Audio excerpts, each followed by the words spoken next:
So hello everyone, मैं हूं शिवम द्विवेदी और आप देख रहे हैं अपना पसंदीदा चैनल ज्ञानोदय के गुरुजी। मेरे प्यारे बच्चों, शाम के 5 बज चुके हैं और आपके शिवम सर आपके सामने लाइव आ चुके हैं। तो जल्दी से पहले एक बार बताइएगा क्या आपको मेरी आवाज आ रही है और क्या आप लोग मुझे सही से सुन पा रहे हैं कि नहीं। ये सेशन आज का बहुत मजेदार होने वाला है। मैंने कल एक पोल किया था कि बच्चों क्या चाहते हैं आप लोग, तो सभी ने बोला कि sir one shot one shot one shot. तो बहुत सारे चैप्टर का वन शॉट हम कर चुके हैं, जिनका लिंक आपको मिल जाएगा नीचे डिस्क्रिप्शन में और वीडियो आपको प्लेलिस्ट में जाके मिल जाएगा। तो जल्दी से मुझे पहले ये बताना क्या आपको मेरी आवाज़ आ रही है और क्या आप लोग यहाँ पे मुझे सुन पा रहे हो कि नहीं। चलिए, बहुत बढ़िया। जैसा बच्चे बोल रहे हैं कि sir everything is perfect, okay so great. चलिए हम लोग आज के इस सेशन को शुरू करते हैं। सेशन बड़ा मज़ेदार होने वाला है आज का। क्या करेंगे हम, वो आपने स्क्रीन पे देख लिया है कि जैव प्रक्रम का आज हम लोग यहाँ पे वन शॉट करने वाले हैं। और वन शॉट हम ऐसा करेंगे कि एक चैप्टर में पूरा, ये मतलब एक ही 1.5 घंटे में पूरा चैप्टर भी फिनिश होगा और साथ ही साथ हम कैसे क्वेश्चन पेपर में आएंगे वो भी डिस्कस कर पाएंगे। शुरू करें आज के सेशन को फाइनली। ग्रेट, चलिए भाई। तो सबसे पहला क्वेश्चन है कि सजीव और निर्जीव क्या होता है। ठीक है, तो बच्चों जो चीज़ें क्या होती हैं समय के साथ बढ़ती हैं, यानी उनमें वृद्धि होती है ना, वो सारी चीज़ें हमारी कैसी हैं, सजीव है।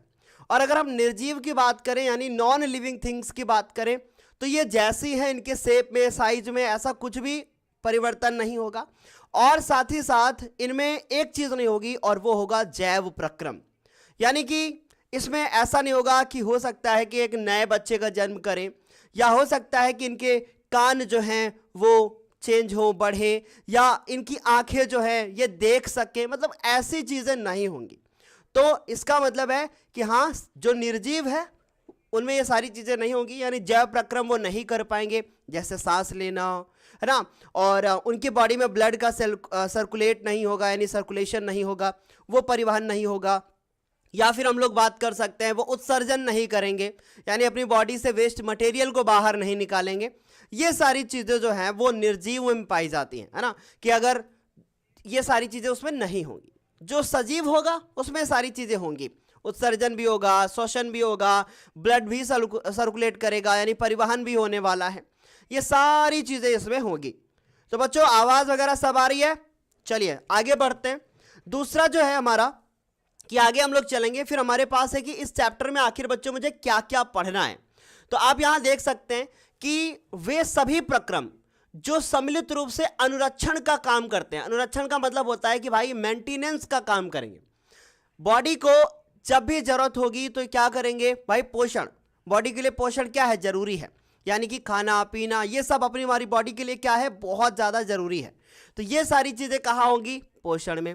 अब इस चैप्टर में हमें क्या पढ़ना है, हमें इस चैप्टर में पढ़ना है कि जंतुओं में पोषण कैसे होता है। हमें इस चैप्टर में पढ़ना है कि किस प्रकार से मानव में पोषण होता है, किस प्रकार से एक कोश की जीव में पोषण होता है, जैसे कि अमीबा, यानी ये सारी चीज़ें यहाँ डिस्कस होंगी। इसके बाद हम बात करेंगे श्वसन की।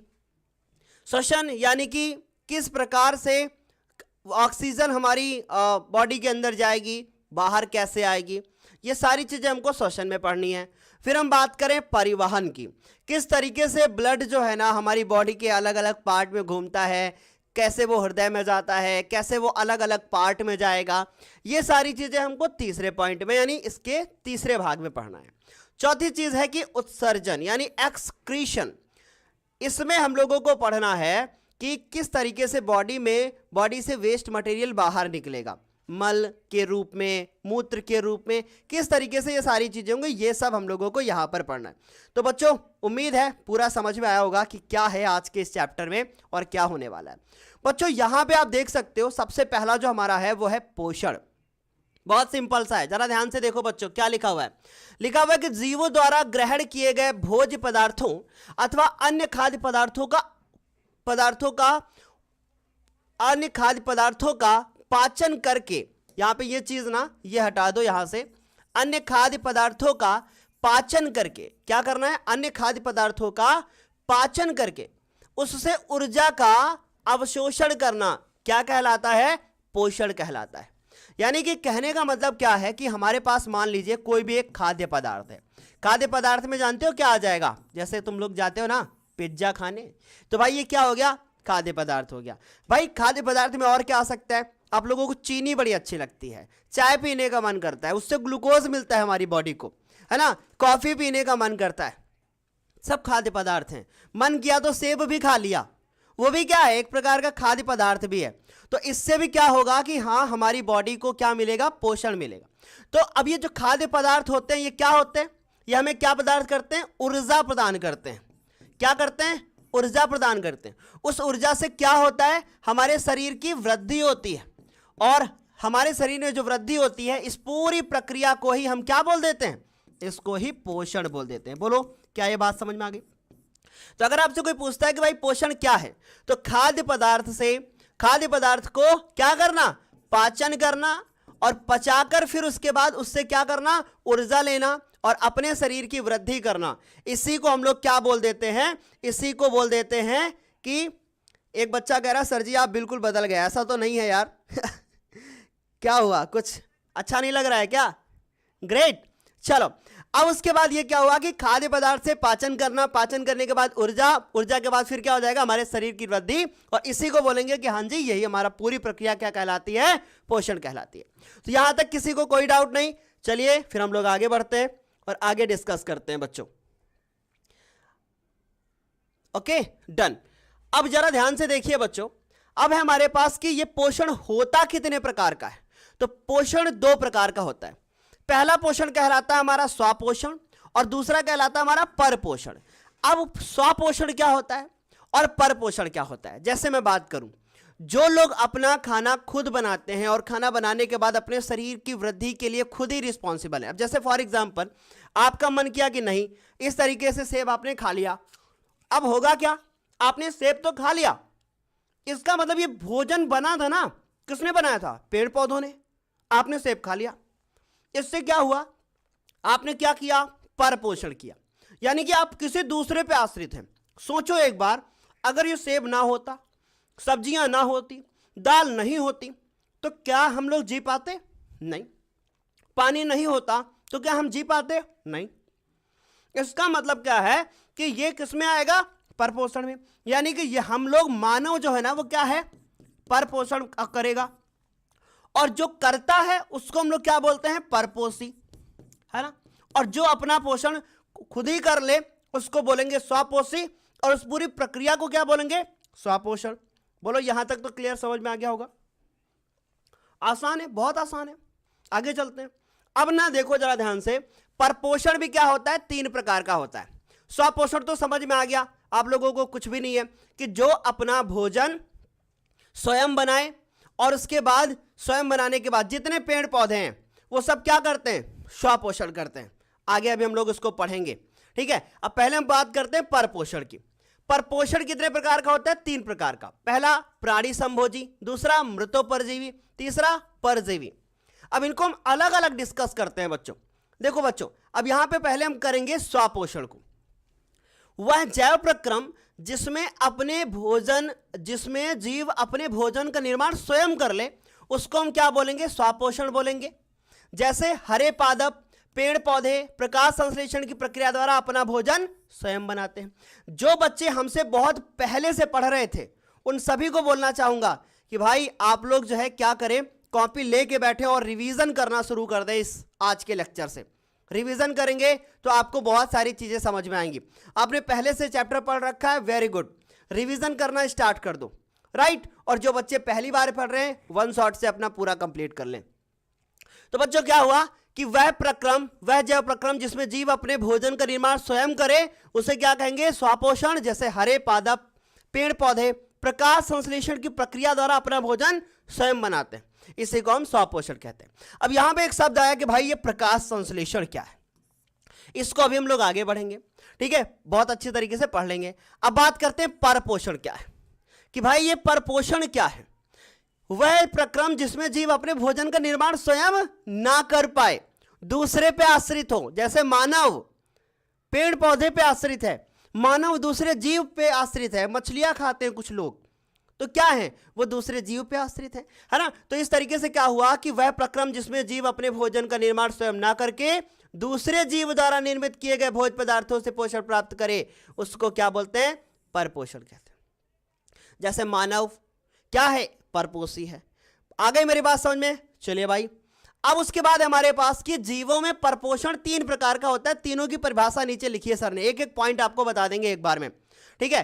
क्या है बच्चों हमारे पास, ये है प्राणी संभोजी, और मैंने इसके ना डिटेल्ड वीडियो बना रखे हैं, आपको प्लेलिस्ट में उसका लिंक मिल जाएगा। अगर आपके पास लगता है कि अभी हमारे पास समय है और मैं पढ़ सकता हूं तो यू कैन राइट। चलो भाई, बात करते हैं प्राणी संभोजी पोषण की। वह जैव प्रक्रम जिसमें जीव अपने भोजन को ठोस रूप से ग्रहण करके क्या करता है, ठोस रूप से ग्रहण करता है, उसके बाद उसका भक्षण करते हैं। जैसे अगर मैं बात करूं तो क्या होता है कि मानव, जैसे अभी मैंने क्या खाया, सेब खाया, एप्पल खा लिया, तो उससे क्या होगा कि भाई ठोस रूप में हमने खा लिया या तरल रूप में खा लिया। लेकिन हमने ऐसा तो नहीं किया कि जोक की तरीके से भैंस के ऊपर चिपके हैं और इसका खून चूस रहे हैं, ऐसा तो नहीं कर रहे, है ना। ऐसा तो बिल्कुल भी नहीं कर रहे कि मच्छर के तरीके से किसी दूसरे जीव को चूस रहे हैं, ऐसा भी नहीं कर सकते, है ना। तो ये सब क्या है कि हाँ, ये हमारा प्राणी संभोजी में आएगा। जैसे अमीबा, मनुष्य, मेंढक, ये क्या करते हैं, मेंढक क्या करता है, टर टर टर और खा लिया दूसरा एक कीड़ा कोई भी, ये हमारा क्या है, मेंढक है। बोलो मजा आ गई यहां तक, ठीक है, आई इतनी बात समझ में? चलो बहुत बढ़िया, ग्रेट, डन। अच्छे से पढ़ेगा बच्चा जो उसी को समझ में आएगा। डिटेल्ड वीडियो पहले से बना रखे हैं, ये वन शॉट है तो थोड़ा स्पीड में चलेंगे सर, ठीक है, नहीं तो हमने इसको बहुत डिटेल में पढ़ा रखा है। अब इसके बाद है मृतोपरजीवी पोषण। मृतोपरजीवी पोषण क्या होता है, वह जैव प्रक्रम जिसमें जीव अपने भोजन की प्राप्ति के लिए दूसरे मृत जीव के अवशेष, जैसे गिद्ध क्या करता है मुझे बताना, जैसे क्या करता है, दूसरे मृत जीवों के अवशेषों तथा उत्सर्जित पदार्थों पर निर्भर रहता है। जैसे कवक, बैक्टीरिया, प्रोटोजोआ, है ना, ये सब क्या है, दूसरे पे निर्भर है।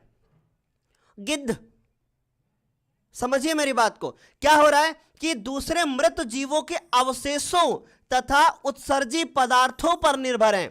जैसे पॉटी करके आए, बैक्टीरिया बहुत सारी उसमें हो गई, क्या होगा, तो वो आपकी पॉटी पर निर्भर है ना, यानी उत्सर्जित पदार्थ पर निर्भर है। तो सिंपल सा है ना कि भाई क्या है, मृतोपरजीवी, नाम से ही पता चल रहा है, मृत जीवों को ये खाएगा, मृतोपरजीवी, राइट। आगे चले, अब उसके बाद जैसे हम बात करें परजीवी पोषण, है ना, अभी हमने पढ़ा प्राणी संभोजी, भाई प्राणी संभोजी का मतलब ठोस रूप में खाएगा, एक एक चीज याद रखो। फिर उसके बाद मृतोपरजीवी, मृत जीवों के अवशेषों को खाएगा, एक एक एग्जाम्पल कर लो।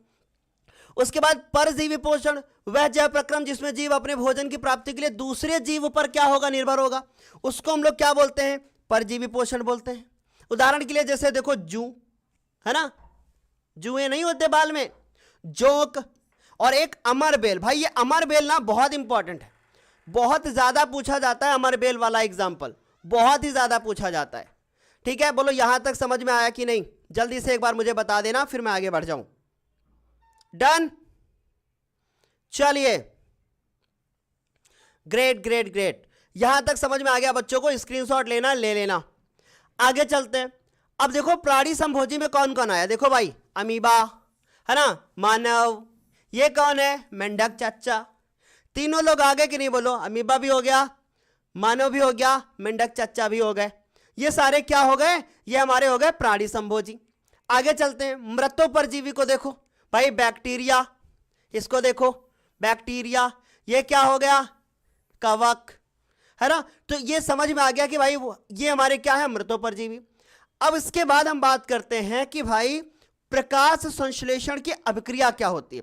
वन शॉट चल रहा है, तेजी से चलेंगे हम लोग, पेपर पास में है, इसलिए 1.5 घंटे में पूरा चैप्टर पढ़ना है, ठीक है। अब क्या हो गया बच्चों, प्रकाश संश्लेषण क्या होता है, बहुत सिंपल है।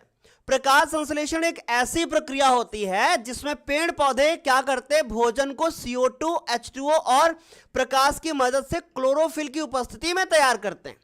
इसका मतलब क्या हुआ, प्रकाश संश्लेषण में पेड़ पौधे, अब मान लो पेड़ पौधे निकल गए, हमारे गांव के अंकल जी क्या हुए, शनिवार की बाजार है, मार्केट चले गए, क्या खरीद के लाए मार्केट से, कार्बन डाइऑक्साइड खरीद के लाए, फिर क्या खरीद के लाए, थोड़ा सा पानी खरीद के लाए, ठीक है। फिर क्या खरीद के लाए, फिर उसके बोले भाई, बोले कि प्रकाश यानी सूर्य की उपस्थिति भी चाहिए, और फिर बोले ना कि क्लोरोफिल भी चाहिए। क्लोरोफिल कहां पाया जाता है, पत्तियों में, है ना, हरे रंग का होता है। तो भाई ये सारा मिल गया।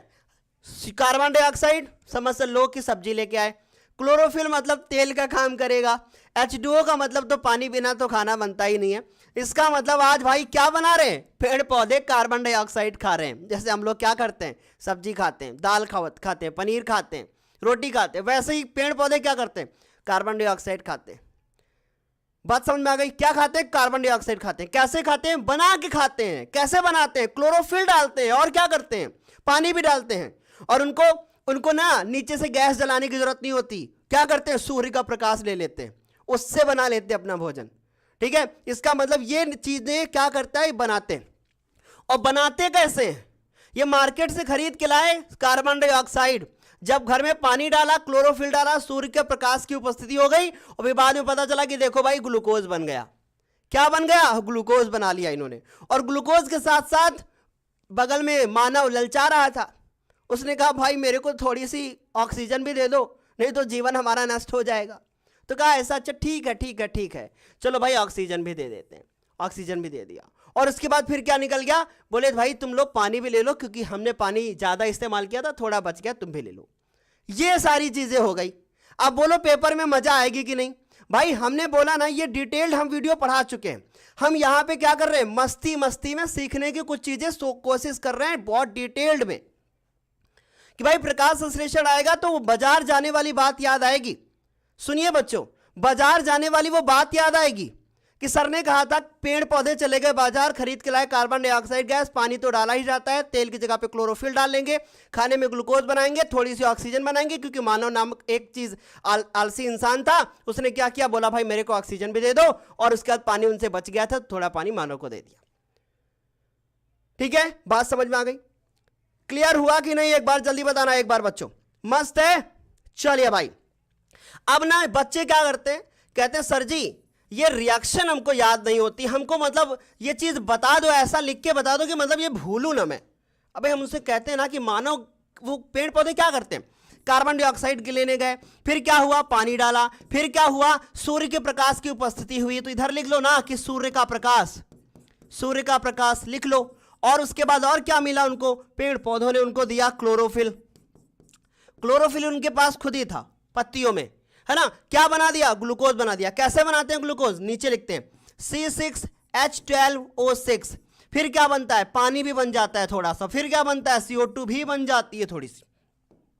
इसको बैलेंस करने के लिए क्या करना है भाई, देखेंगे इधर हमारे पास 6 कार्बन है, इधर हमारे पास 6 कार्बन हो गए, 6 से गुणा कर दिया।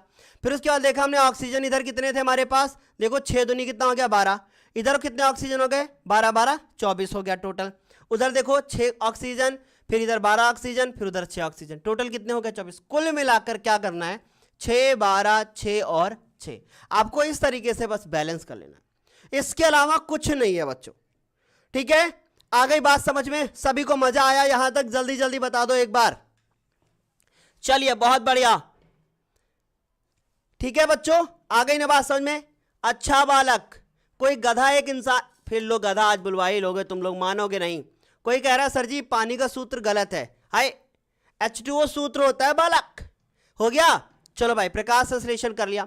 अब लेकिन समस्या ये है कि क्वेश्चन पेपर में एक बहुविकल्पी क्वेश्चन आता है, और जो इस बार भी रखा होगा, और भाई अभी एक बच्चे ने हमको जो है कहां से भेजा था पेपर, देवरिया साइड से कहीं से भेजा है पेपर, और उसका पेपर ना हूबहू मैंने देखा कि भाई उसके पेपर में ऐसा कोई क्वेश्चन नहीं था जो हमने पिछले 1.5 से 2 महीने में ना डिस्कस किया हो।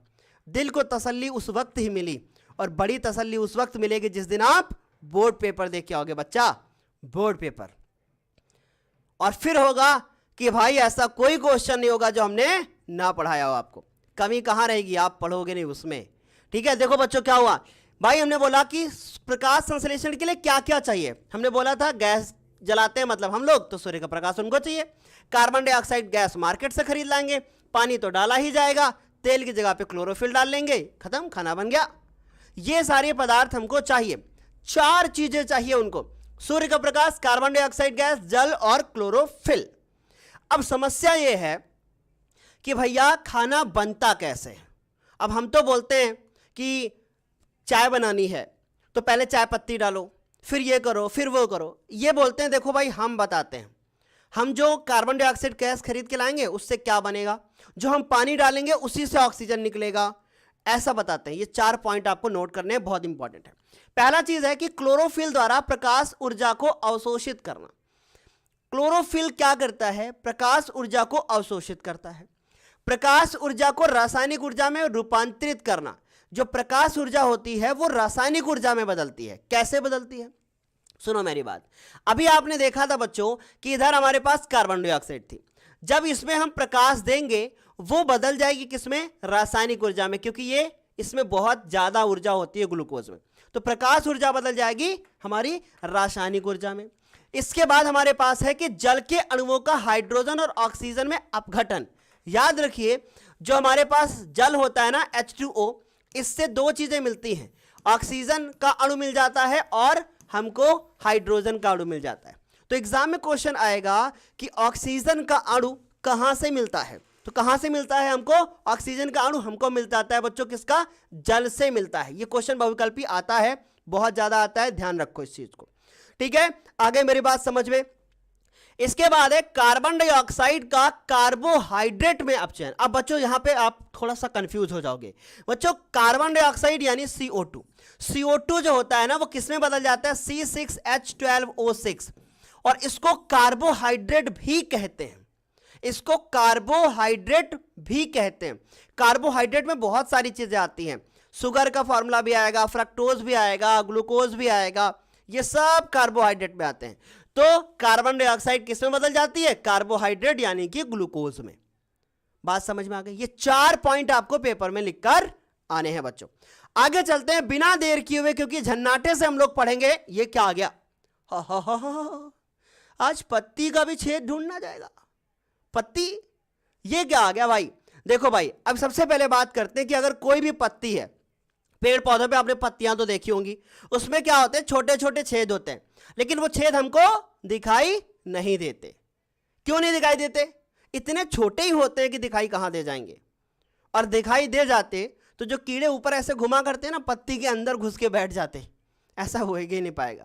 अब होता क्या है कि पत्ती के अगर हम बहुत ज्यादा जूम करके माइक्रोस्कोप से देखें तो हमको पता चलेगा कि भाई देखो इस तरीके का छेद होगा। कैसा छेद होता है मैं बना के दिखाता हूं बच्चों। कुछ ऐसा छेद होता है, बहुत अच्छे से सुनना। सेम का बीज आपने देखा है? सेम का बीज बिल्कुल वैसे होता है। चलो भाई मैं चित्र बना के आपको दिखाता हूं कुछ ऐसे, ठीक है? जैसा आपको बना के दिखा रहा हूं, ये मैं कई बार बना के भी दिखा चुका हूं। अभी मैंने एक और क्लास लिया था, उसमें भी मैंने आपको बना के दिखाया था कि कुछ ऐसा होता है चित्र, देखो, ठीक है? और इसको हम बोलते क्या है?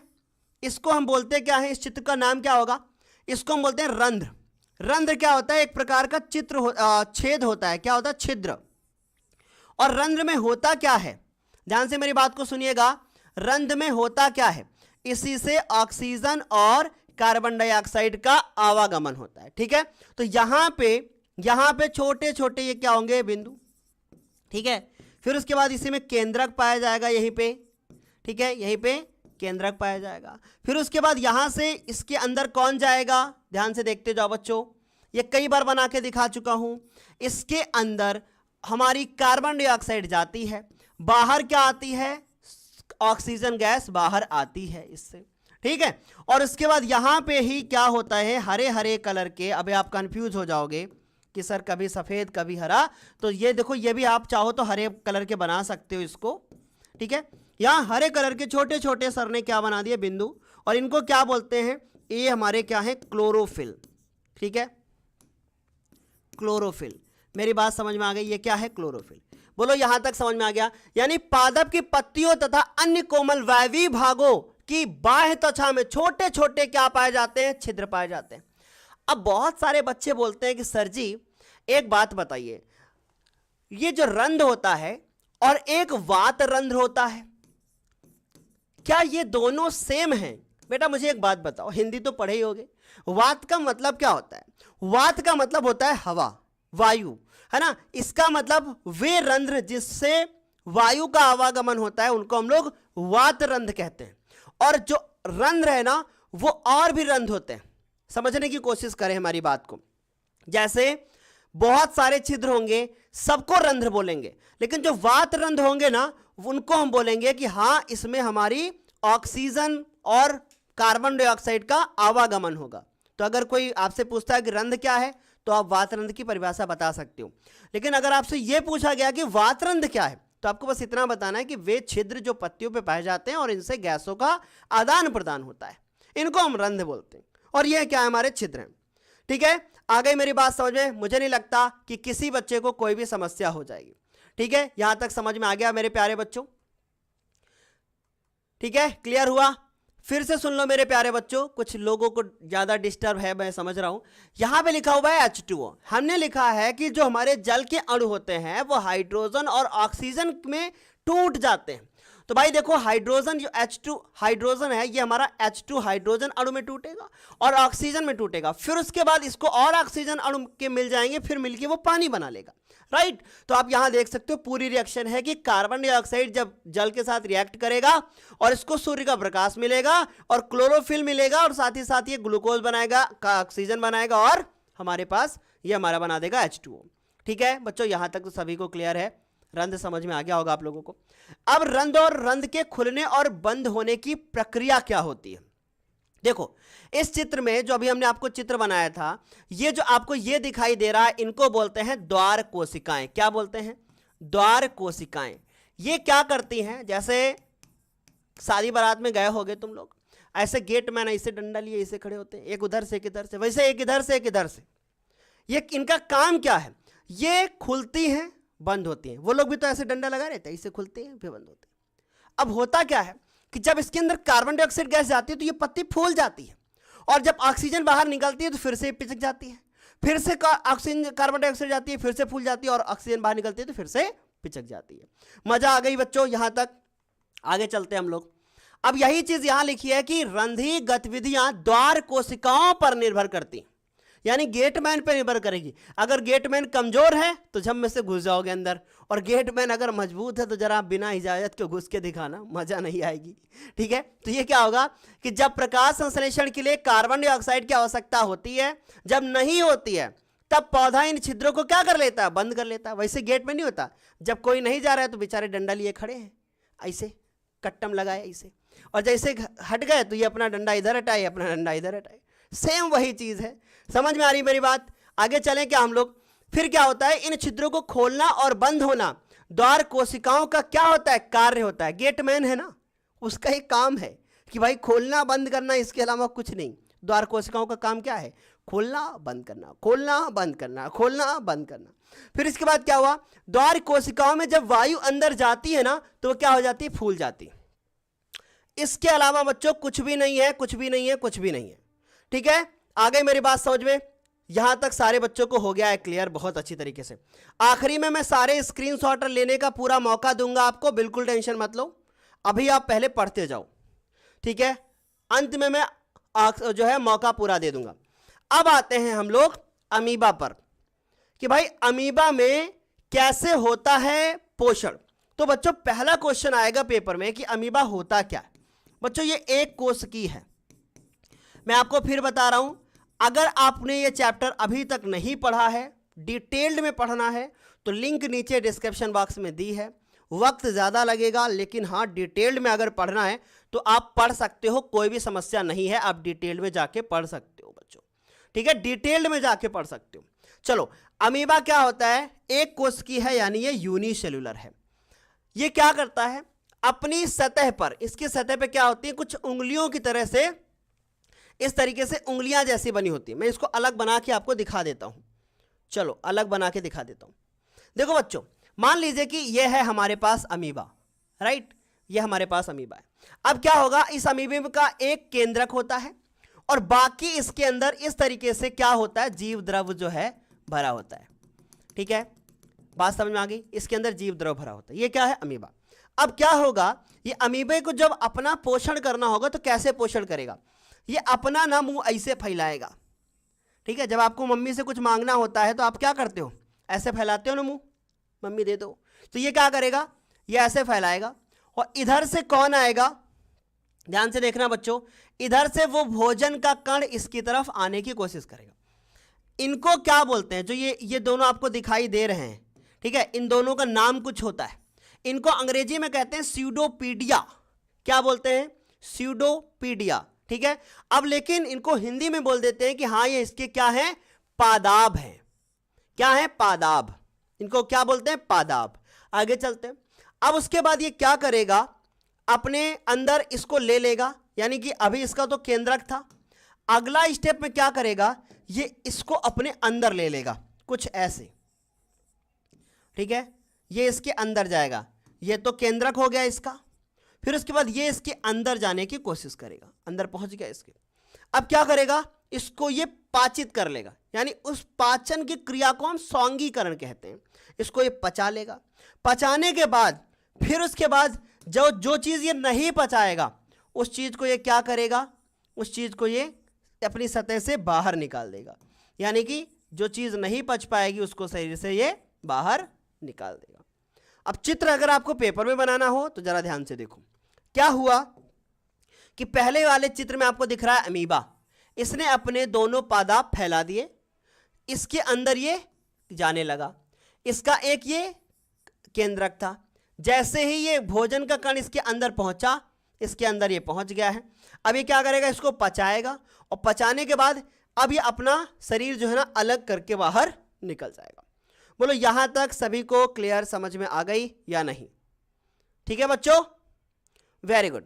और शरीर से बाहर निकालने की प्रक्रिया को हम बहिक्षेपण कहते हैं, और बहिक्षेपण और अंदर लेने की प्रक्रिया को हम क्या कहते हैं, अंतर्ग्रहण।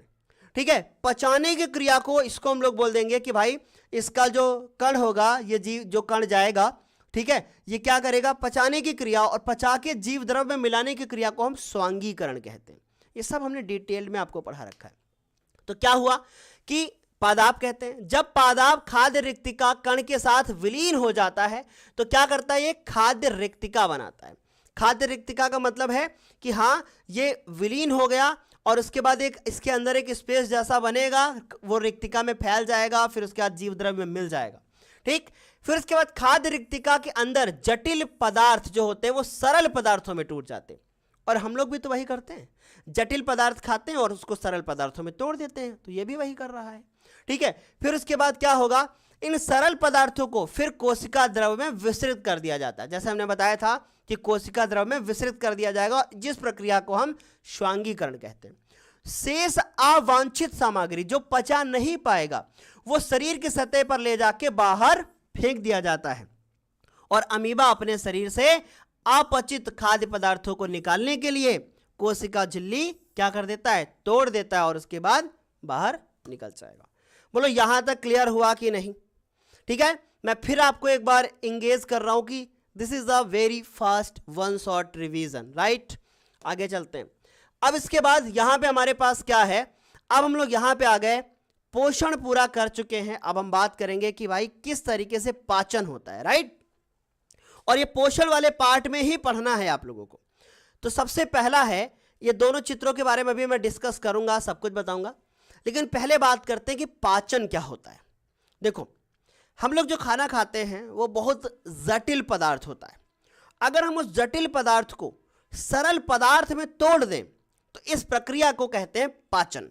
जैसे फॉर एग्जाम्पल मान लीजिए कि ये सेब का टुकड़ा है, खा गए, क्या होगा, ये सेब का टुकड़ा मेरे पेट में पहुंचेगा और मैं इसको क्या करूंगा, पचाऊंगा। पचा के फिर क्या करूंगा, इससे जितनी भी पाचन सामग्री है, जितना भी हमको लेना है वो ले लेंगे। ठीक, तो शरीर अपने हिसाब से ले लेगा। फिर क्या होगा, उसके बाद जो चीज़ हमको शरीर से बाहर निकालनी है वो हम शरीर से बाहर निकाल देंगे। तो बच्चों हम कह सकते हैं कि जटिल पोषक पदार्थों को, अब ये जटिल क्या होते हैं, जैसे ग्लूकोज बहुत जटिल पदार्थ है। ये क्या होता है, जल अपघटन द्वारा सरल पदार्थों में बदलने की प्रक्रिया को हम पाचन कहते हैं। जटिल पदार्थों को सरल पदार्थों में बदल देना, ये क्या कहलाएगा, पाचन। अब उसके बाद मानव में पाचन की क्रिया कैसे होती है। मनुष्य के पाचन तंत्र में एक लंबी आहार नलिका होती है। अब ये आहार नलिका कौन सी है, जरा इस चित्र को देखो। यहां से लेकर बच्चों यहां तक ये पूरी हमारी क्या है, आहार नलिका। ध्यान से मेरी बात को सुनिए, यहां से लेकर ये पूरी क्या है, आहार नलिका है, यहां से यहां तक पूरा। अब इनके सबके बारे में हमको डीप में पढ़ना होगा। यानी मुख गुहा से लेकर नीचे गुदा द्वार तक पूरा आहार नली है, इसी में पूरा भोजन रहेगा। अब ऐसा नहीं है कि जैसे भोजन खाया, थाली में खा रहे, पेट के अंदर भी थाली है, उसी में जाके इकट्ठा होगा, ऐसा नहीं होता है। पतली पतली पाइप में भोजन जो है वो भरा रहता है, समझ रहे हो, और उसी पाइप से ही भोजन का अवशोषण, जो भी पोषक पदार्थ है उनका अवशोषण होता रहता है। ये सब हम डिटेल में अभी पढ़ेंगे एक एक। अब उसके बाद एक लंबी आहार नलिका होती है, और ये कितने मीटर की होती है, 8 से 10 मीटर। भाई इसको लॉक कर लो, ये क्वेश्चन एग्जाम में आएगा कि कितने मीटर की लंबी नलिका होती है, तो 8 से 10 मीटर की, और मुख से गुदा तक फैली होती है। मुख गुदा मतलब हम बोल सकते हैं कि जो हमारी आंत होती है, उसके बाद सबसे आखिरी पार्ट जहां से शरीर से गंदगी बाहर निकलेगी, मैल बाहर निकलेगा शरीर से, वो हमारा क्या है, वहां तक का पार्ट, गुदा तक, राइट। इसको हम आहार नलिका बोलते हैं। अब जिसमें पहला है हमारा कि मुख। अब हम पहले समझते हैं कि मुख में पाचन कैसे होता है, इसको जरा हम ऐसे समझते हैं। अब एक चीज समझना, सर ने कुछ खाया, खाने के बाद क्या होगा, अब सर इसको पहले तोड़ेंगे, छोटे छोटे टुकड़े करेंगे। अब ऐसा तो है नहीं कि पूरा का पूरा एप्पल रखा और एक ही बार में एप्पल चला गया। जैसे सांप नहीं होता, मेंढक खा लिया तो मेंढक फूला फूला दिखाई दे रहा, वैसे पता चला यहाँ लटका हुआ है। ये गाय भैंस इकट्ठा खाने की कोशिश करती है, इधर से लटका हुआ है नीचे से, ऐसा थोड़ी होता है। पहले दांत उसको छोटे छोटे टुकड़ों में तोड़ेगा, ठीक है। तो अब उसको दांत ने क्या किया, छोटे छोटे टुकड़ों में तोड़ा। अब क्या होता है, मुंह में जो हमारी जीभ होती है, फिर उसके आसपास लार ग्रंथियां होती हैं। लार ग्रंथियां जानते हो क्या होता है, ये कितने प्रकार की होती है, आगे अभी हम लोग डिस्कस करेंगे, ठीक। अब क्या होता है कि ये हमारे पास कुछ लार ग्रंथियां होती हैं। ये लार ग्रंथियां क्या करती हैं, लार को स्रावित करती हैं। लार को यही सारी चीजें सुन लो बस मेरे से, और लिख के चले आना पेपर में, कुछ रटने की जरूरत नहीं है। क्या होता है, लार ग्रंथियां लार को स्रावित करती हैं। फिर उसके बाद जिससे जो हमने भोजन खाया है वो क्या हो जाता है, वो थोड़ा सा पतला हो जाता है।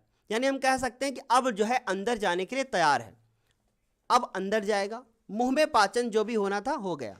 अब कैसे होगा, देखो, मुंह में दांत जो होते हैं वो छोटे छोटे टुकड़ों में भोजन को तोड़ देते हैं। जीभ क्या करती है, लार की मदद से भोजन को अच्छी तरीके से मिला देती है। भोजन को कैसा बनाती है, लसलसा बनाती है, ठीक है। और यहां लार में उपस्थित जो एंजाइम होता है, कौन कौन से एंजाइम होते हैं, एमाइलेज और टाइलिन, यहां पे लॉक कर लो, टाइलिन। ये टाइलिन एक प्रकार का एंजाइम है जो लार में मिलाया जाता है ना, लार में मिलाया जाता है। और उसके बाद ऑलरेडी लार में ही होता है, मिलाने की बात क्या कहें, ठीक है। तो ये लार में होता है, और ये टाइलिन नामक एक एंजाइम होता है, और ये क्या करता है, भोजन को, जो मंड या स्टार्च को क्या करता है, कणों को शर्करा में बदल देता है। शर्करा का मतलब सुक्रोज में चेंज करेगा इसको, ठीक है।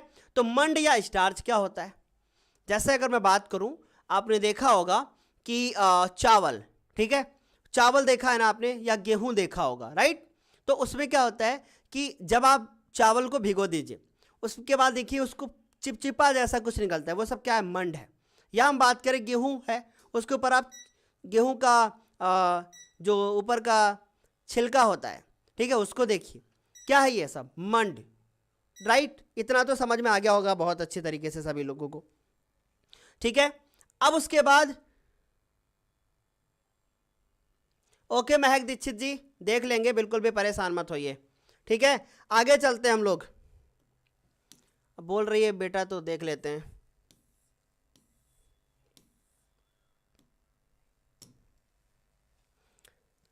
यहां पे अब ठीक, डन। ऊपर तो यार सही सही लिखी है, तब भी तुम लोग इतना परेशान हो। अगर नीचे यहां गलती से ओ छूट गया है तो काहे टेंशन ले रहे हो, बाकी सारा तो ऊपर सही लिखा है ना, इतना तो, इसीलिए तो मैंने वहां लिखा है ना। और बोल तो मुंह से H2O ही रहा हूं ना, ऐसा तो नहीं कि H2 बोल रहा हूं, राइट।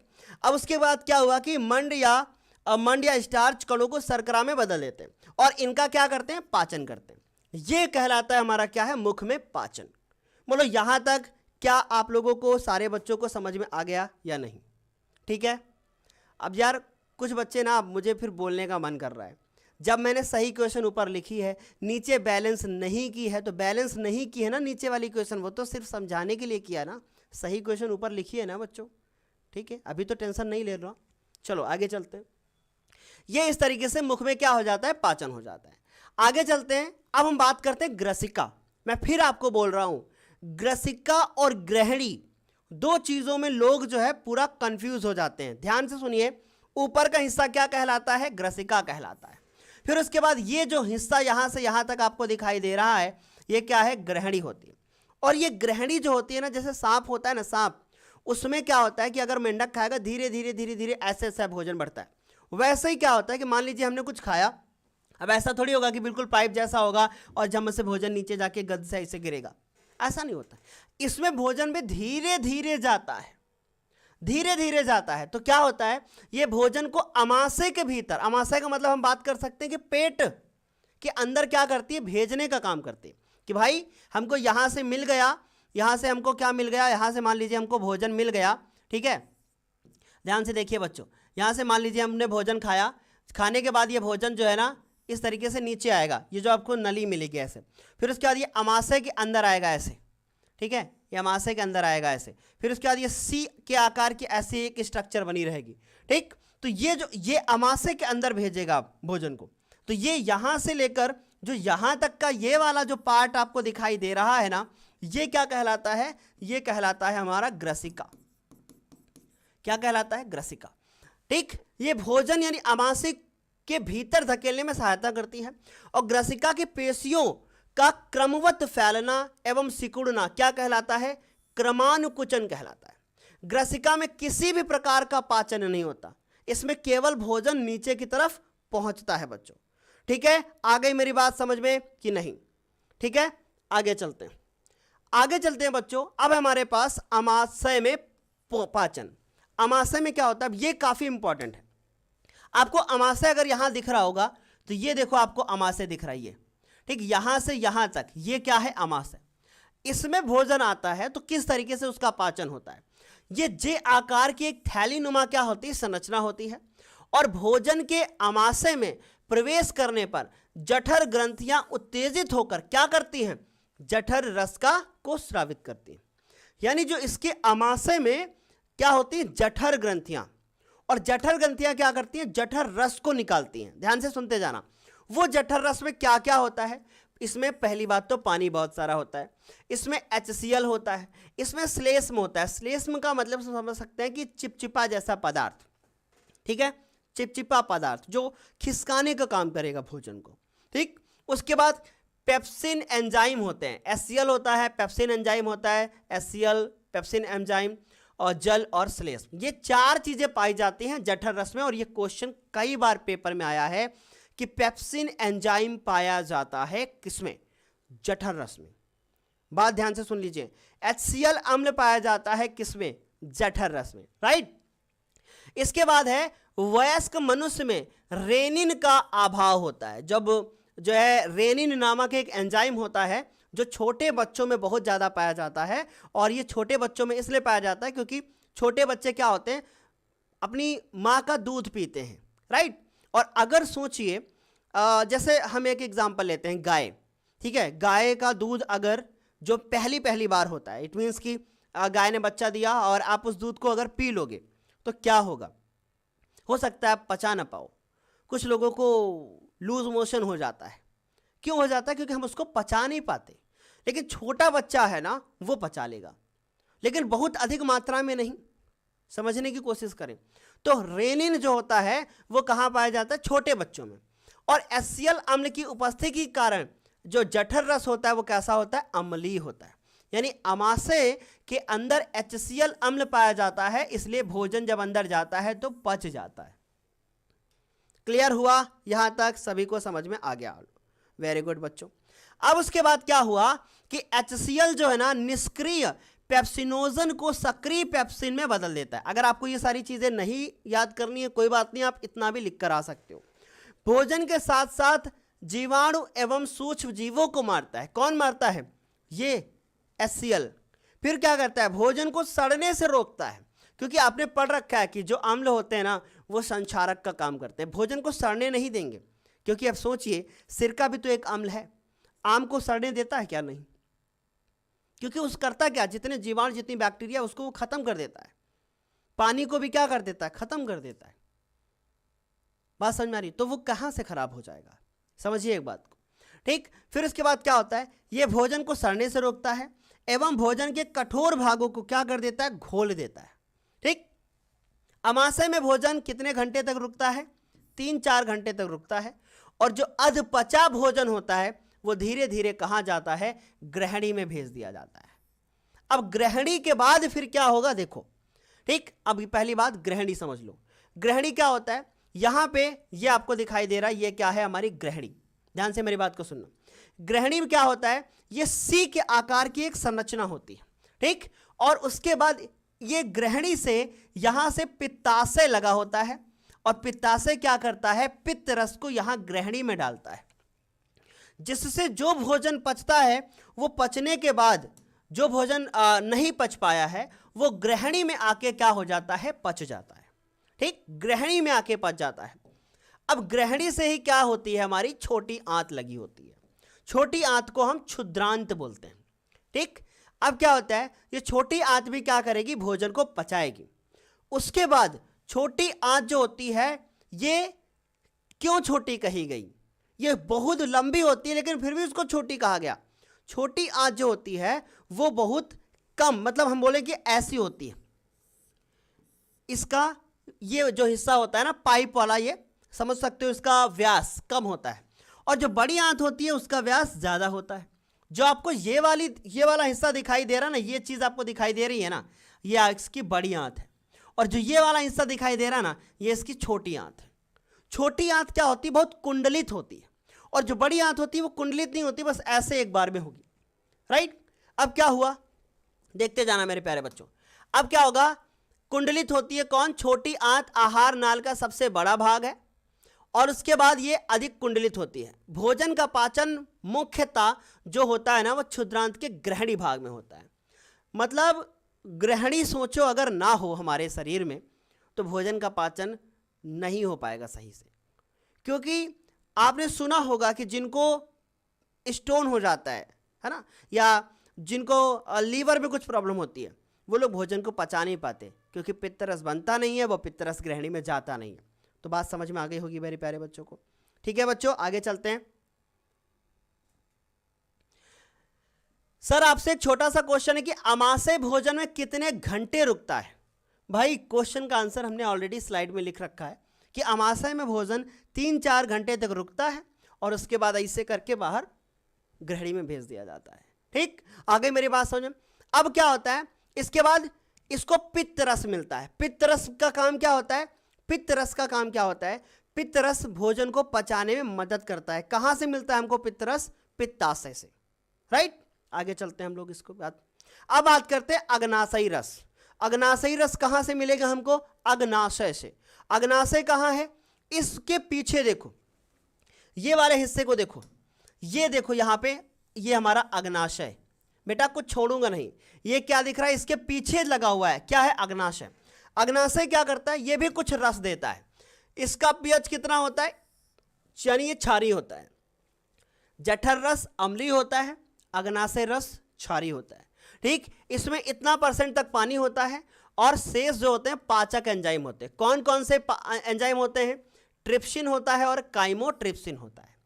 कार्बोहाइड्रेट को पचाने के लिए कौन होता है? अग्नाशयी रस में अग्नाशयी एमाइलेज एंजाइम को, एमाइलेज एंजाइम होता है और स्टार्च को किस में बदल देता है? माल्टोज में बदल देता है। इसके बाद वसा को पचाने के लिए और एंजाइम होते हैं जैसे लाइपेज। ये क्या करता है? ये वसा को पचाने में मदद करता है ना। उसके बाद ये क्या है? स्टेएप्सिन इमल्सीकृत वसा का पाचन करता है। इमल्सीकृत मतलब जो छोटे छोटे टुकड़ों में टूट जाएगी। राइट, इमल्सन तो जानते हो ना, जैसे फेना बनता है।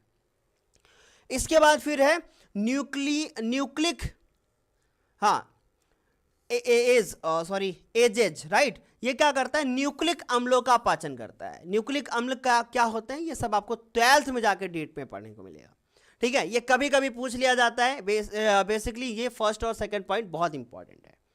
चलिए भाई आगे चलते हैं। अब आगे चलते हैं बच्चों, बड़ी आंत के बारे में बात करते हैं। बड़ी आंत क्या होती है, ज्यादा चौड़ी होती है, मतलब इसका साइज ज्यादा चौड़ा होता है, ठीक। और ये लंबी बहुत कम होती है। जो भोजन अमाशय में नहीं पचेगा वो ग्रहणी में जाएगा, जो ग्रहणी में नहीं पचेगा वो छोटी आंत में जाएगा, और जो छोटी आंत में नहीं पचेगा, जो छोटी आंत में नहीं पचेगा वो कहां जाएगा, जो छोटी आंत में नहीं पचेगा वो कहां जाएगा, वो हमारा जाएगा कहां पे, बड़ी आंत में, ठीक है। सर इसको डाल लीजिए इधर से। वो कहां जाएगा, बड़ी आंत में जाएगा। तो यहां तक समझ में आ गया होगा। उसके बाद फिर क्या होगा कि जहां पे क्या होते हैं, दीर्घ रोम होते हैं। बड़ी आंत में इस तरीके से दीर्घ रोम होते हैं। दीर्घ रोम का मतलब उंगली के आकार के ऐसे छोटे छोटे छोटे छोटे छोटे छोटे रोम निकले होते हैं। उंगली आकार कहा है हमने, बहुत ध्यान से सुनिए। उंगली आकृति कहूं, जैसा उंगली होती है ना ऐसे आकृति, आकार इनसे छोटा होता है, बहुत बहुत बहुत छोटा, वो निकले होते हैं। वो क्या करते हैं, पानी को पूरा सोख लेते हैं, और सोख के कहाँ भेज देते हैं, पानी वाला जो बॉडी में स्टोर करने के लिए जो मूत्राशय है उसमें भेज देते हैं, ठीक। और सूखा सूखा जो मतलब हल्का जो पानी नहीं सोख पाते वो जाता है गुदा में इकट्ठा हो जाता है, फिर उसके बाद बाहर निकल जाएगा गुदा द्वार से, ठीक। आगे मेरी बात समझ में। अब उसके बाद क्या होगा, जो शेष पदार्थ होगा गुदा द्वार द्वारा शरीर से बाहर निकाल दिया जाएगा। बेसिकली हमने इस चीज में ये पढ़ा, यार देखो हमने सोचा था कि हम 1.5 घंटे में पूरा चैप्टर खत्म कर देंगे, पर मुश्किल है कि हो पाए, ठीक है, क्योंकि हमें नहीं लगता कि ये ख़त्म हम कर पाएंगे। डीप में डिस्कस करते हैं तो टाइम लगता है, ठीक। बट कोई बात नहीं, जो चीज़ रह जाएगी तो हम फिर से इसको रिवाइज कर देंगे, ठीक। तो बात समझ में आ गई है कि ये हमारा क्या है, गुदाद्वार, और उससे क्या होगा, बहिक्षेपण, यानी कि शरीर की क्रिया, शरीर से मल को बाहर निकालना, ये बहिक्षेपण कहलाएगा, ठीक है। आगे मेरी बात समझे। अब आगे चलते हैं। इतना सब चीज़ तो हम पढ़ चुके, अब हम पढ़ते हैं कि दांत क्या होता है, ठीक है। अब हम लोग दांतों के बारे में पढ़ेंगे, लेकिन पहले में पानी ले लेते हैं, फिर उसके बाद आगे।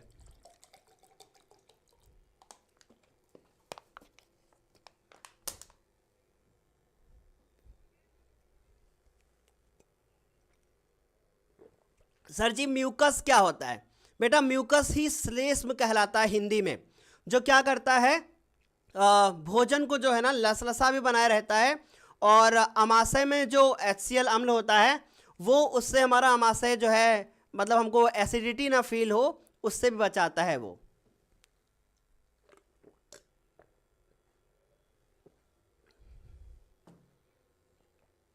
चलिए आगे चलते हैं, आगे चलते हैं बच्चों। अब हम लोग दांतों के बारे में पढ़ते हैं।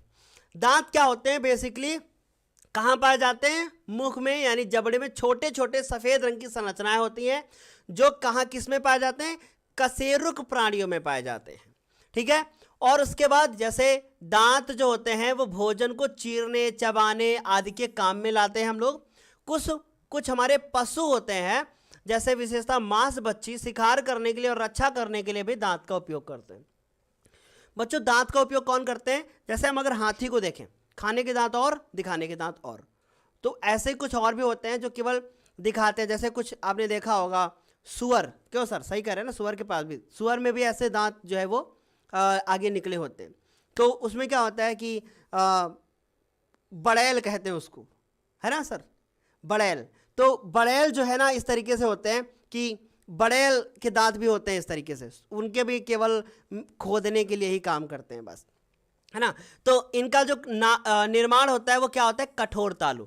अब पेपर में क्वेश्चन आ गया कि क्या दांत हड्डी से बने होते हैं, नहीं, कठोर तालु से बने होते हैं, हड्डी से ज़्यादा ही मजबूत होते हैं, ठीक।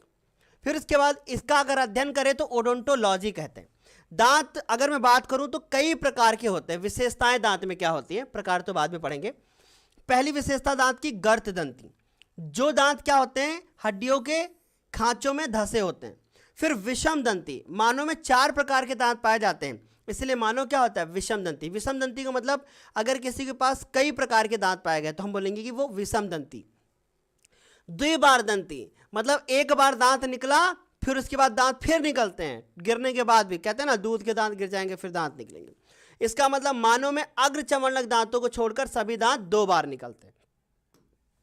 इसके बाद हमारे दांत में कितने प्रकार होते हैं? 4 प्रकार होते हैं। पहला दांत का प्रकार कौन है? कृंतक। फिर दूसरा दांत का प्रकार कौन है? रदनक। ये कौन है? अग्र चर्वणक। ये कौन है? चर्वणक। ये होते हैं हमारे दांत के 4 प्रकार होते हैं। ठीक, ये 4 प्रकार के दांत होते हैं। कृंतक क्या करते हैं? कृंतक का काम क्या है? कृंतक का काम है, ये सबसे आगे के दांत होते हैं जो कुतरने और काटने का काम करते हैं। 6 माह की आयु में ये निकलते हैं, कुतरने और काटने का काम करेंगे। फिर रदनक निकलना शुरू करेंगे। इनका काम क्या होता है? भोजन को चीरने और फाड़ने का होता है। ये संख्या में कितने होते हैं वो बाद में हम बात करेंगे। फिर अग्र चर्वणक की बात करें तो ये चबाने का काम करते हैं। फिर चर्वणक की बात करें तो ये भी चबाने का काम करते हैं। अग्र चर्वणक क्या होते हैं, चर्वणक क्या होते हैं, सब अभी मैं आपको बताऊंगा। ठीक, अब देखो बच्चों, एक बच्चे का क्वेश्चन है, छोटे से आंख फैला के खड़ा है कि मेरे कितने दांत होते हैं। तो बच्चों इसका मतलब दूध के दांत कितने होते हैं, है ना? दूध के दांत कितने होते हैं? अगर आपसे कोई क्वेश्चन पूछता है तो कितने दांत होते हैं दूध के? 20 दांत होते हैं टोटल। दूध के कितने दांत होते हैं टोटल? 20 दांत होते हैं बच्चों। इसके बाद हम बात करते हैं कि मनुष्य में दांत का सूत्र क्या होता है। भाई ये पेपर में जरूर आएगा, इसलिए पढ़ लेना। दांत का सूत्र देखो कैसे लिखा जाएगा, मैं आपको बताता हूं। ठीक है, बहुत अच्छे से सुनना, नहीं तो प्रॉब्लम हो जाएगी। ठीक है, देखो एक फॉर्मूला याद करना पड़ेगा, ICPM मोदी, राइट? इसको हम 2 बार लिखेंगे ऐसे, ICPM मोदी, बराबर का चिन्ह लगाएंगे। ठीक, उसके बाद हम यहां बराबर लिखेंगे, फिर लिखेंगे 21, बहुत ध्यान से सुन लो, फिर क्या लिखेंगे 21, और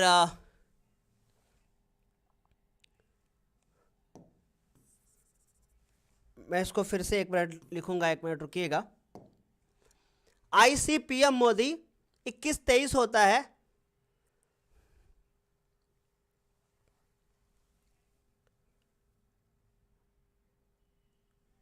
ठीक है, बताता हूं इसको 1 मिनट। ठीक है, ICPM मोदी।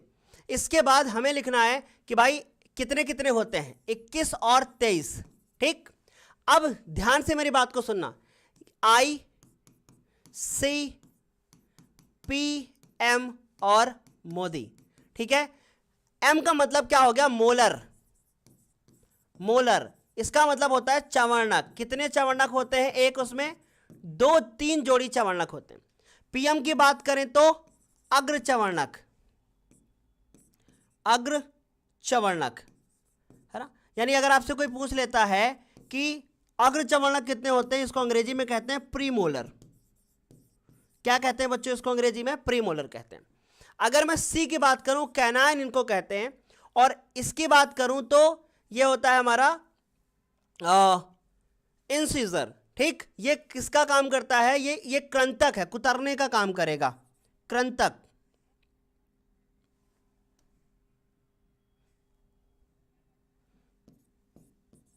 कृंतक। उसके बाद C वाले की अगर मैं बात करूं तो इसको बोलते हैं रदनक। ठीक है, ये कृंतक कितने होते हैं? 2 जोड़ी। ये कितने होते हैं? 1 जोड़ी। चीरने फाड़ने का काम करेंगे ये सारे। बोलो यहां तक समझ में आ गई मेरी बात? काफी अच्छी तरीके से आगे होगी। अब उसके बाद ICPM मोदी आप लिख सकते हो 21-23, ऐसे कर सकते हो। और ये 1 जबड़े में इतना होता है। ठीक है, ये 1 जबड़े में इतना होता है। तो इसके फॉर्मूले को कई तरीके से लिखा जा सकता है, आप जैसे लिख ले वैसे सही है।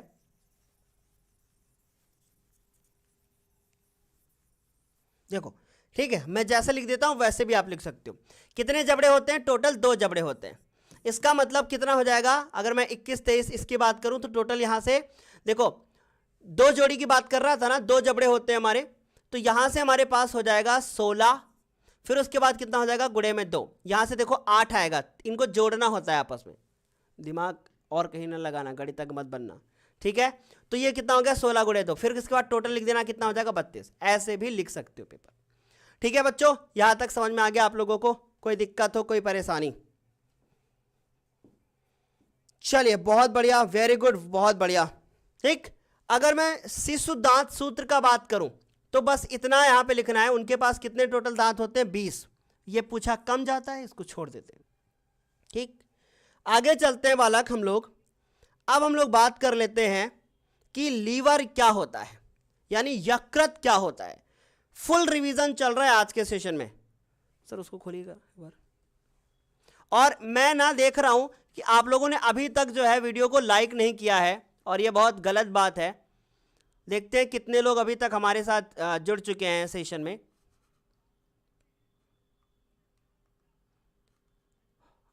हटाइए ना, मिनिमाइज कर दीजिएगा, ठीक है। अभी बहुत कम लोग ही मैं देख पा रहा हूं, कितने 3611 लोग अभी थे, जिसमें सिर्फ 500 लोगों ने मतलब सेशन को लाइक किया, और उसके बाद सेशन को किसी ने लाइक नहीं किया। गलत बात है। अब बात करते हैं लीवर की, है ना। अब बहुत सारे बच्चे पूछेंगे यार ये लीवर होता कहां पे है। आपको ये दिखाई दे रहा ना, ये देखो, ये क्या है, लीवर। ठीक, अब उसके बाद ये शरीर का सबसे बड़ा आंतरिक अंग ही नहीं, सबसे बड़ी ग्रंथि भी है। तो यहां से क्वेश्चन आएगा कि सबसे बड़ी ग्रंथि कौन है शरीर की, वो आपको लिखना है कौन सी, लीवर। और सबसे बड़ा अंग अगर आपसे पूछा जाता है, मेरी बात फिर से सुनिएगा, अगर सबसे बड़ा अंग पूछा जाता है तो त्वचा, लेकिन त्वचा बाहरी अंग है, और आंतरिक अंग की बात करूं तो लीवर यानी कि यकृत। ये 12 से 22 सेंटीमीटर तक क्या होता है, लंबा होता है, और इसका वजन जो होता है ना वो 1.5 किलोग्राम होता है। ये उदर गुहा में कहां स्थित होता है, दाहिनी तरफ, इत्थे होता है, दाहिनी तरफ, राइट। किधर होता है, दाहिनी तरफ होता है। अब उसके बाद ये डायफ्राम के नीचे होता है। अब ये डायफ्राम क्या होता है, ये बताओ, दिमाग खराब हो जाएगा। डायफ्राम सुनो बच्चों, इसके ऊपर क्या होता है, डायफ्राम होता है। ये डायफ्राम कहां होता है, जो हमारे फेफड़े होते हैं ना, उसके नीचे डायफ्राम होता है। उसके नीचे क्या होता है, डायफ्राम, जो क्या करता है कि जैसे कुछ महिलाएं होती हैं जब वो प्रेग्नेंट होती हैं, तो उस समय के केस में ये डायफ्राम जो ना ऊपर जाता है, और जब आप सांस लेते हो तब भी ये ऊपर और नीचे होता है डायफ्राम, राइट। तो ये उसके जस्ट नीचे होता है हमारा। फिर उसके बाद क्या होता है, ये उदर गुहा में दाहिनी ओर स्थित होता है, और डायफ्राम के क्या होता है, नीचे और अमाशय के ऊपर होता है। आपने देखा होगा बहुत सारे लोगों को जब किसी का एक्सीडेंट होता है और तुरंत से उनकी डेथ हो जाती है, अगर पेट में चोट लगी तो डायफ्राम ही डैमेज हो जाता है, और अगर डायफ्राम एक बार डैमेज हुआ ना तो कोई बच नहीं पाएगा फिर। तो ये हमें क्या होता है, इसमें क्या होता है, पित्ताशय होता है। इसमें पित्ताशय होता है, मतलब जो ये लीवर दिख रहा है इसके अंदर यहां पर पित्ताशय होता है, और पित्ताशय क्या करता है, पित्त रस बनाता है। और पित्त रस तो हम लोग पहले भी देख के आए हैं कि पित्त रस क्या होता है। अगर एग्जाम में डायग्राम बनाने को आ जाए तो जैसे सर ने अभी आपके सामने इस पिक्चर को बना के रखा है, बिल्कुल ऐसे ही इस पिक्चर को बना के आना है। यह है यकृत का चित्र, ठीक है। आगे चलते हैं हम लोग।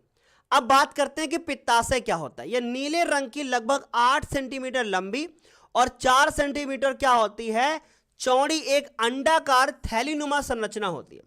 और ये यकृत के कहां होती है, नीचे। यहां पे आपको ग्रीन कलर दिख रहा है, बट इसका सही कलर होता है नीला, हरा कलर नहीं होता।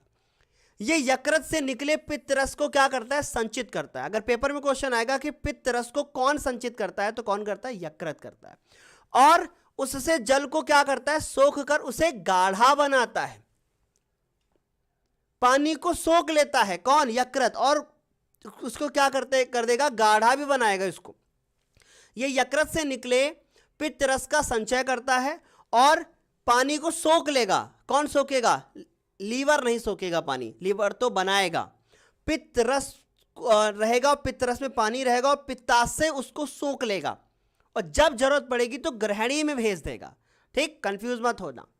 इतनी बात समझ में आ गई। अब उसके बाद करते हैं कि भाई यकृत के काम क्या होते हैं, जो कि पेपर में बहुत ज्यादा पूछे जाते हैं।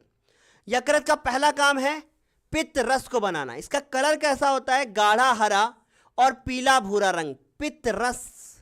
ठीक, उसके बाद ये वसा को क्या करता है, इमल्सीकृत करता है, यानी उसको छोटे छोटे पार्ट में तोड़ने के बाद टूट जाता है ये भोजन, और उसको गोल गोल घुमा के बिल्कुल छोटे छोटे टुकड़ों में करके इमल्सीकृत कर देगा, ताकि आगे उसका पाचन अच्छे से हो जाए।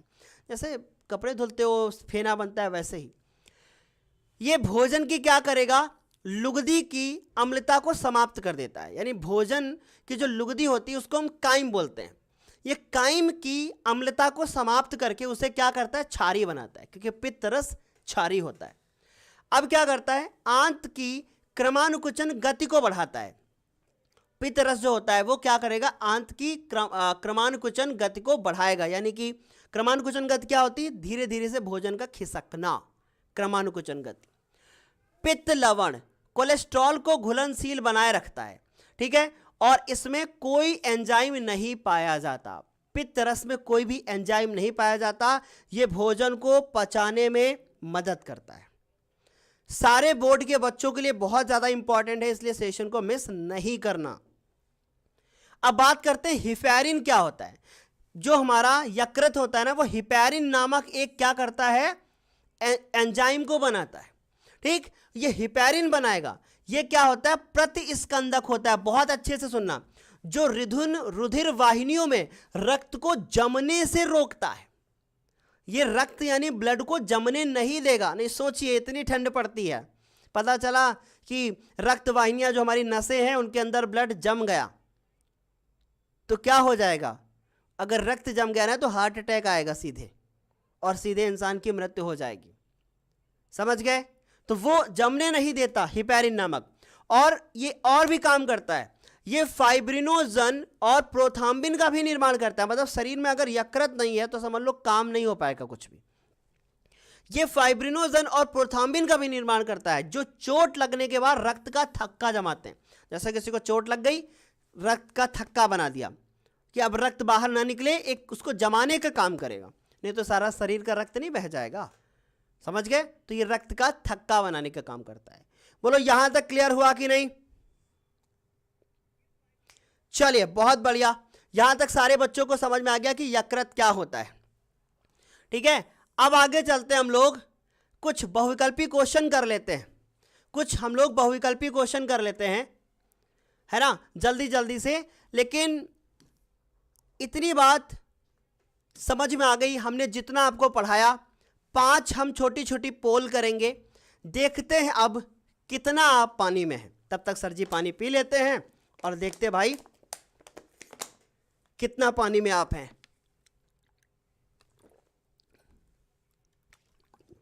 दे दिया जाए पोल। चलिए भाई जल्दी से देखते हैं कौन कितने पानी में है। बालको तैयार हो, मेंढक पूछ रहा है मेरा, जल्दी बताना एक बार, तैयार हो बालको, जल्दी से।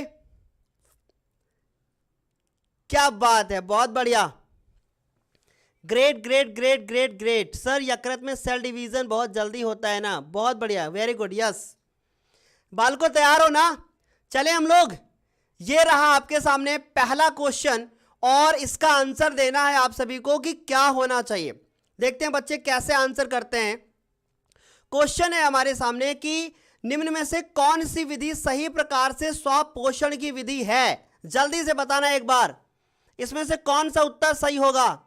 जल्दी से बताना एक बार कि अपने हाथों में भोजन को पकाना और खाना, हरे पौधे जो आपको दिखाई दे रहे हैं में प्रकाश का संश्लेषण करना, अमर बेल यानी कि परजीवी अमर जेल का परजीवी पोषण, या फिर उसके बाद उपरोक्त में से कोई नहीं।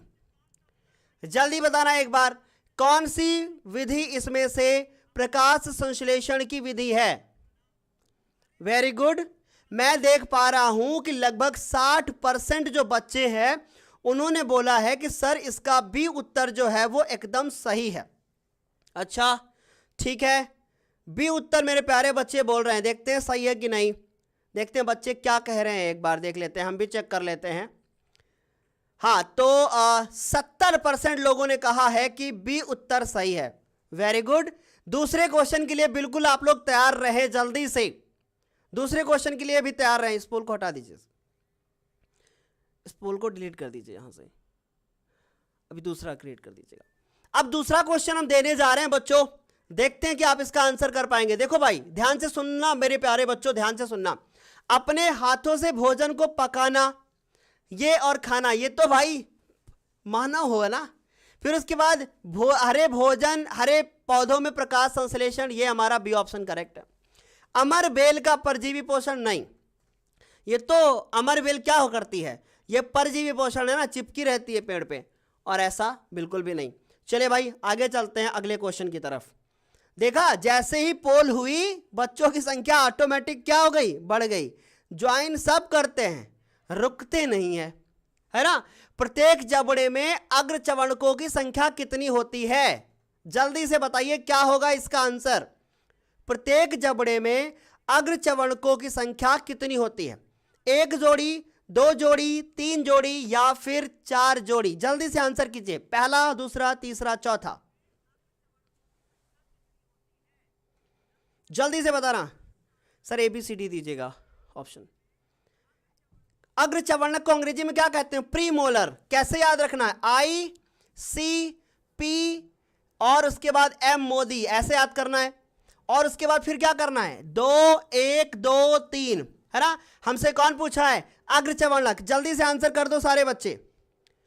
ओहो क्या बात है, अग्र चवर्णकों की संख्या पूछी गई थी, कितना होगा, ये 2 जोड़ी। कितने परसेंट बच्चे कह रहे हैं, 69% बच्चों ने कहा है कि सर इसका सही उत्तर जो होगा वो 2 जोड़ी होगा। अगले क्वेश्चन के लिए तैयार हैं आप लोग, जल्दी बताना एक बार, अगले क्वेश्चन के लिए तैयार हैं। ये जो पोल क्रिएट होती है ये उसको हटाए बिना नहीं हो सकती, दूसरी नहीं हो सकती। ओके जल्दी से कर दीजिएगा। इतनी बात समझ में आ गई, प्रत्येक जबड़े में अग्र चवर्णकों की संख्या इतनी हो गई।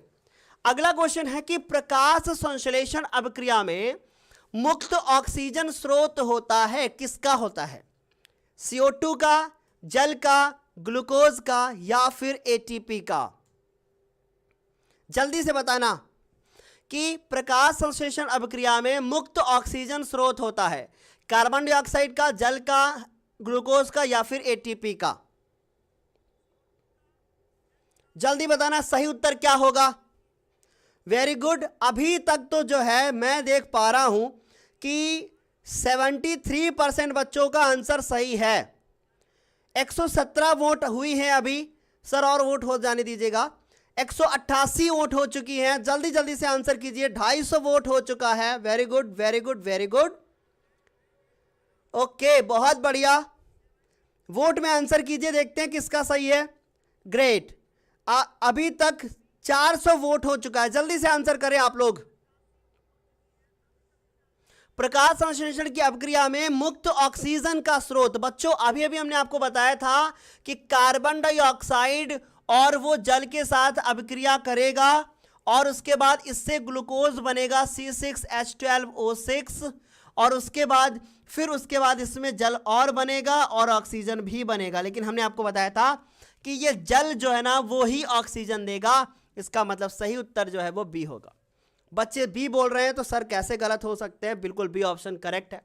अगला क्वेश्चन का आंसर देने के लिए आप बिल्कुल तैयार रहे, जल्दी से, ठीक है, रेडी है ना आप लोग, जल्दी से बताना एक बार। ग्रेट ग्रेट ग्रेट, बहुत बढ़िया, वेरी गुड।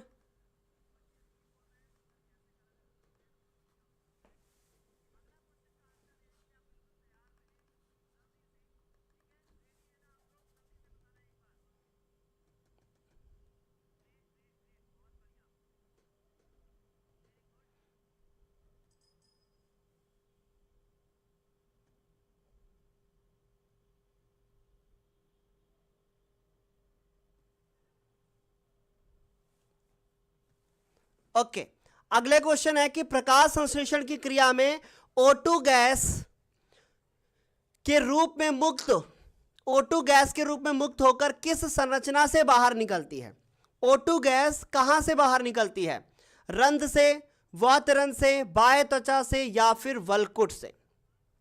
प्रकाश संश्लेषण की क्रिया में O2 गैस के रूप में मुक्त होकर किस संरचना से बाहर निकलेगी, जल्दी बताना एक बार।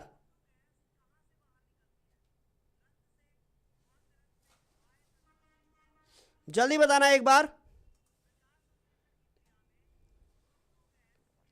जल्दी से आंसर दीजिए बच्चों, जल्दी से। वेरी गुड, शुभम यादव का आंसर सबसे तेज। Great great great great great, बहुत बढ़िया।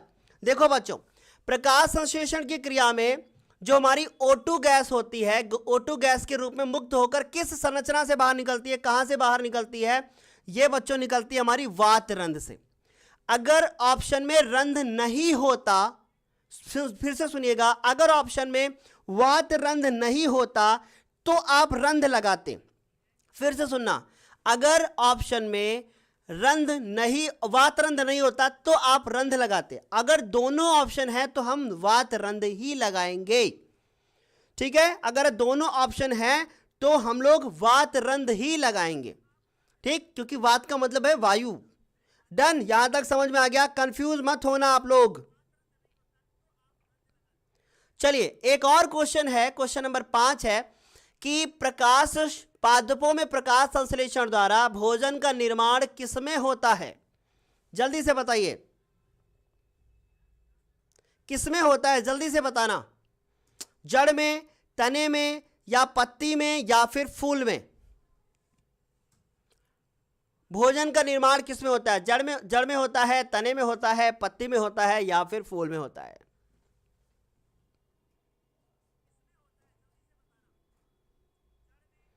वेरी गुड, बहुत बढ़िया, तेज आंसर आ रहा है आप लोगों का। जल्दी जल्दी से यार पोल पे क्लिक करो ना। बहुत बढ़िया। प्रकाश संश्लेषण कहां होता है? पत्ती पे होता है। यानी कहां होता है? पत्ती में होता है। इस तरीके से हम लोगों ने यहां पे इस वाले क्वेश्चन को भी कर लिया। एक और क्वेश्चन है कि आहार नली में पेशीय संकुचन को क्या कहते हैं? आहार नली में पेशीय संकुचन को क्या कहते हैं? पाचन कहते हैं, क्रमानुकुचन कहते हैं, परिसंचरण कहते हैं, या फिर अवशोषण कहते हैं? क्या कहते हैं हम लोग इसको? जल्दी से बताना, जल्दी से प्लीज।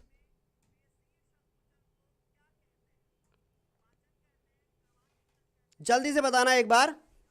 Very good. आहार नली में पेशी संकुचन को हम क्या कहते हैं? पोल आ चुका है, जल्दी से आंसर करें। क्या होता कहते हैं हम लोग? क्रमानुकुचन कहते हैं। क्या कहलाता है बच्चों? ये हमारा क्रमानुकुचन कहलाता है ना? पेशी संकुचन को क्या कहते हैं हम लोग? क्रमानुकुचन कहते हैं। एक और क्वेश्चन है हमारे पास, जल्दी से आप लोग आंसर करें इसका, जल्दी से आंसर करें इसका, जल्दी से। नीचे से क्लोज कर दीजिए, नीचे से यहां से कीजिए। अच्छा, उसको एंड करेंगे ना? ओके। तो आहार नाल में पेशी संकुचन को क्या कहते हैं? हो चुका है। अगला क्वेश्चन हमारे पास है कि मनुष्य में लार ग्रंथियों की संख्या कितनी होती है? 2 जोड़ी, 3 जोड़ी, 5 जोड़ी, या फिर 4 जोड़ी? कौन सा उत्तर सही होगा?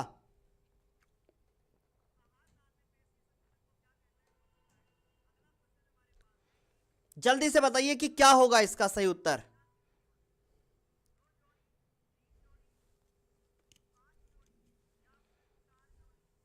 मनुष्य में लार ग्रंथियों की संख्या कितनी होती है? 2 जोड़ी होती है, 4 जोड़ी होती है, 3 जोड़ी होती है, कितने जोड़ी होती है? अभी 2 जोड़ी कोई कह रहा है, कोई 3 जोड़ी कह रहा है।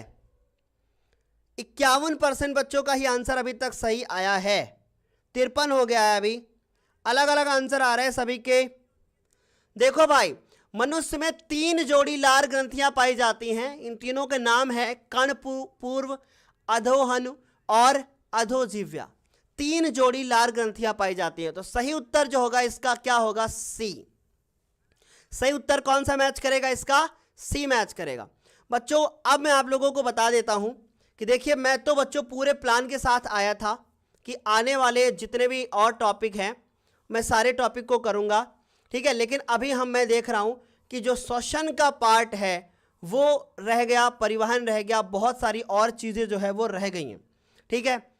आप लोग ऐसा मत बोलना कि सर जो है 1 शॉट करने के लिए आप बोले थे, क्योंकि हमने आपको 1.5 घंटे ज़रूर दिए हैं, लेकिन पूरा जो है ना चैप्टर 1.5 घंटे में पूरा नहीं हो पाया। मेरी बात फिर से सुनिएगा, 1.5 घंटे में पूरा चैप्टर हम लोग पूरा नहीं कर पाए, लेकिन ये चैप्टर हम लोग ऑलरेडी पहले से भी पढ़ चुके हैं और जिसके लिंक आपको नीचे डिस्क्रिप्शन बॉक्स में दिए गए हैं, ठीक है? मैं आपको दिखा देता हूं कि किस तरीके से जो है हमने बहुत सारी और चीज़ें की थी, बहुत सारा सेशन लेके आए थे। आप देख सकते हो पूरा लाइन टू लाइन क्रिएट करके।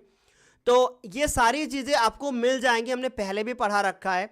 अगर आपको ये वीडियो अच्छा लगा है और आप वास्तव में पढ़ना चाहते हैं तो भाई लिंक जो है नीचे डिस्क्रिप्शन में है, जाके पढ़ लीजिएगा। लेकिन कोई भी ऐसा कमेंट मत करना कि सर ये चैप्टर आपने पूरा नहीं पढ़ा है, क्योंकि हमने ऑलरेडी पूरा पढ़ लिया है और अभी वक्त है तो मैं आगे चल के इसका एक बार वन शॉट और भी कर लूँगा, जिसमें मैं इस पार्ट को पूरा टारगेट कर लूँगा बच्चों।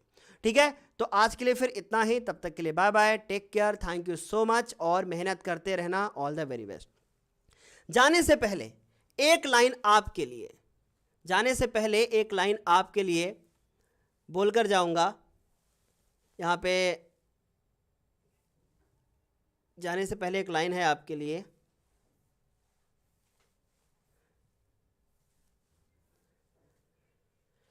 कि पानी को बर्फ बदलने में वक्त लगता है और ढले हुए सूरज को निकलने में वक्त लगता है ना। और थोड़ा धीरज रख, थोड़ा और जोर लगा, किस्मत की जंग लगे दरवाजे को खुलने में थोड़ा वक्त लगता है। तो ये वक्त आपका भी बदलेगा, बहुत कुछ जो है आप भी चेंज लेके आओगे अपनी लाइफ में, लेकिन पहले थोड़ा सा और मेहनत करना आप लोग स्टार्ट कर दीजिए। इस सेशन में लास्ट तक आप बने रहे। अब क्योंकि 6:30 बजे जो है मुझे कहीं जाना भी होता है, तो इसलिए 6:30 बज गया है, 2 ही 3 मिनट बचा हुआ है। तो आज के लिए फिर इतना ही। अगर ये चैप्टर वास्तव में पूरा करना चाहते हैं तो फिर आप लोग पूरा कर लीजिएगा, लिंक आपको नीचे डिस्क्रिप्शन बॉक्स में दी है। ओके बच्चों, थैंक यू सो मच, मेहनत करते रहना, थैंक यू सो मच। और अगर आपको स्क्रीनशॉट लेना था बहुत सारे बच्चों को, तो मैं इसका नोट्स जो है ना वो आपको टेलीग्राम पे दे दूंगा, वहां से आप डाउनलोड कर लेना। Okay, bye bye, take care, thank you so much.